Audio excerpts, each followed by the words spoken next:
నమస్కారం ETV news కు స్వాగతం ముందుగా ప్రధానాంశాలు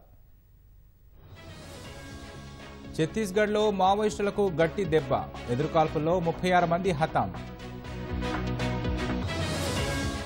రేపే 18వ విడత కిసాన్ సమ్మాన్ నిధులు రైతుల ఖాతాల్లో జమ కానున్న 20,000 కోట్లు రైల్వేలను ప్రైవేటీకరణ చేయబోమన్న కేంద్రం మెరుగైన సేవలే లక్ష్యమని వెల్లడి త్వరలో పాకిస్తాన్ పర్యటనకు జయశంకర్ 10 ఏళ్ల తర్వాత తొలిసారి వెళ్లనున్న విదేశాంగ మంత్రి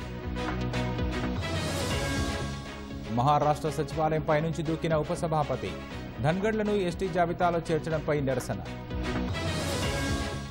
హర్యానా పోలింగ్కు సర్వం సిద్ధం 90 స్థానాలకు 1000 మందికి పైగా పోటీ ఇజ్రాయెల్ దాడులతో దద్దరిల్లుతున్న బీరుట్ హెజ్బుల్లా కమ్యూనికేషన్ చీఫ్ హతమైనట్లు ప్రకటన